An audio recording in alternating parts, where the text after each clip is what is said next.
Now it's time to sample a middleweight motorcycle Suzuki launched in Canada recently in an effort to fill the gap left when it dropped the axe on their long-running sport tourer, the Katana.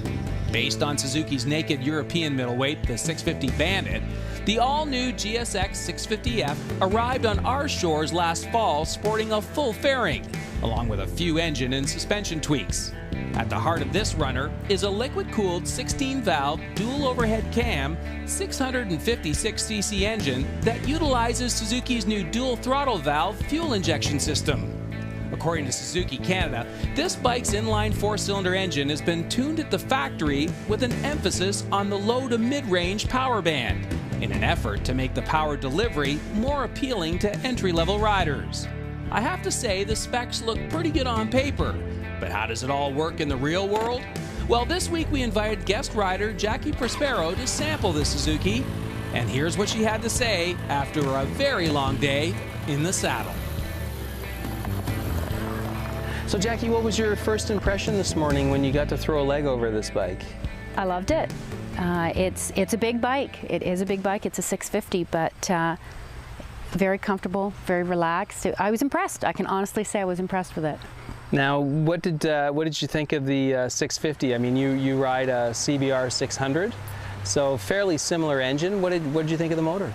Actually, motor was great. I found the acceleration extremely smooth. I was very impressed with the throttle response and just the ease of going fast.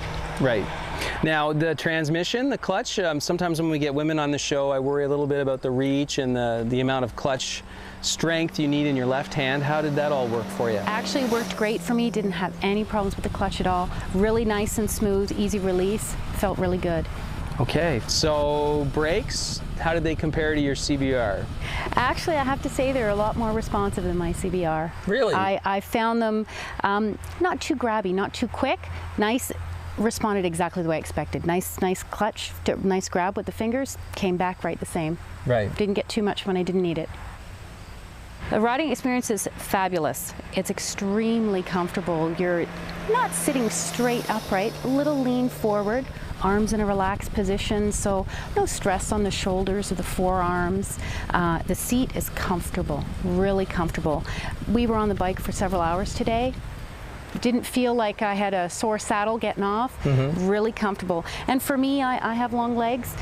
My legs fit just great. Didn't feel like my knees were up too high or that I didn't have enough room for my body. Right. I fit actually pretty good behind the windscreen and everything, so riding was just extremely comfortable today. Okay.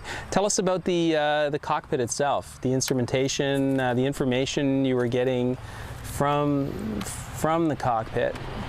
What'd you think? Actually, it's a really good display. I was impressed with it. I was a little concerned with the digital display at first, but it's really convenient being able to look down and catch your speed instantly and not having to worry about catching the line on the old style tack like we have here with the RPM gauge. That I like. I'm old school. I like the tack to have, you know, the old style fashion to it, easy to read and easy to follow.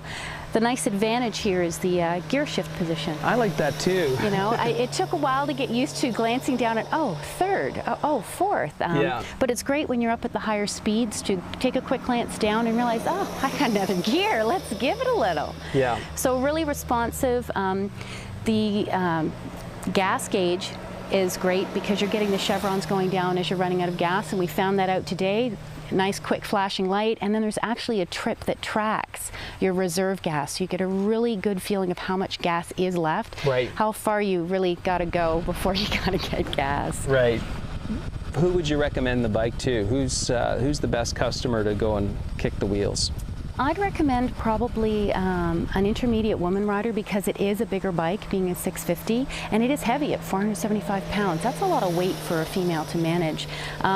Beginner guys for sure, absolutely, because most guys are in it for the speed and they really want to get into a sport bike that can give them, and I think this bike can really give them the growth potential of getting comfortable on a sport bike, getting used to the speed and gaining something from the speed, the knowledge and the ability to gain something in the cornering. So I think it's very adaptable in that way. It's kind of the thing I see a guy buying when he first starts, and then a couple years after riding, he gives it to his girlfriend who's getting ready to start, and he jumps to something new. So I think it's a bike that would probably last somebody at least 3 to 5 years. Really comfortable, longevity for sure. Nice job. Thanks for coming out today. Thank you for having me. It's been great.